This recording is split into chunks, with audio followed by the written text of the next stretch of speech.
It's your emails at fantasyfootball@cbsi.com. We'll read some of them right now on FFT in 5.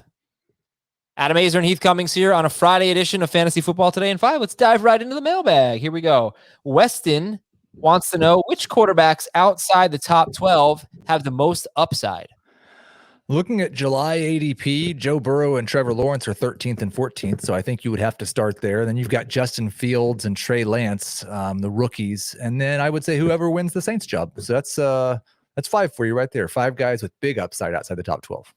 Okay. What about the more conventional older guys like Ben Roethlisberger, who was QB3 2018, injured 2019, and weird 2020, but what about Roethlisberger? I think he has probably a decent amount of upside. I don't think he has as much upside as the 5 guys that I said.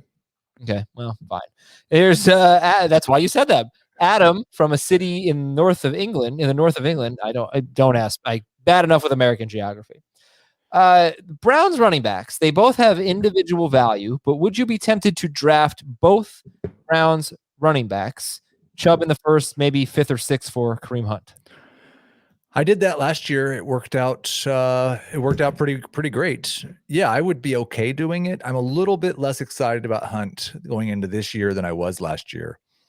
I wouldn't take Chubb in the first, so I would want to go 2nd and 6th in PPR. And non-PPR, it could be 1st and 6th. Seth from a place in Michigan, I think. Do you guys remember some of the out-of-nowhere wide receiver seasons brought on by the likes of Muhsin Muhammad, Dwayne Bowe, James Jones, Doug Baldwin, when they led the entire NFL in receiving touchdowns? Well, how about I give you a name that can do it this season? Oh my gosh, this is crazy. Why, it would be Daniel Jones's very own slot receiver, Sterling Shepard, being drafted no earlier than as a number 4 wide receiver in leagues. Yada, yada, yada. Come on, Sterling Shepard. First of all, Daniel Jones doesn't throw touchdowns. How is Sterling Shepard going to lead the NFL in touchdowns? Like, it's the Daniel Jones thing is a bit, guys. It's okay to put it in the subject line. I don't know why Adam chose this one other than it said Daniel Jones. All you have to do is put it in the subject line. Then you can ask a fantasy relevant question. But the thing is, Shepard could be better than where he's being drafted. That's why. If he leads the league in receiving touchdowns, then Daniel Jones is the best sleeper in fantasy football, and Kenny Galladay is an enormous bust. I don't think that's probably true. I have this great stat with Daniel Jones. I'm sure you do. I assume that you have like an entire portfolio. Oh, okay. He's played 16 total games with Daniel Jones starting. I don't know why I excluded week 2 of 2020. I think he got hurt in that game. In those 16 games, he has 97 catches for 949 yards and 6 touchdowns. That is 14.2 PPR points per game. That would have made him wide receiver 25 on a per game basis.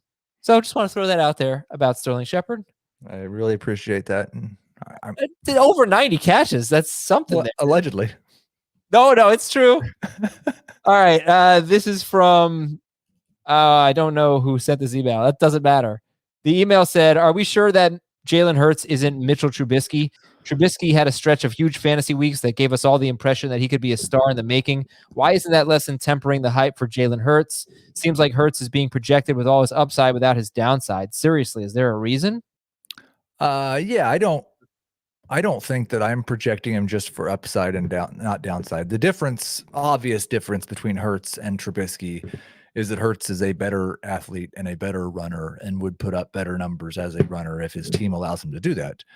If, though, the Eagles try to make Jalen Hurts a pocket passer this year, then I think that that's not outside of the realm of possibility that he could be as bad as Mitchell Trubisky.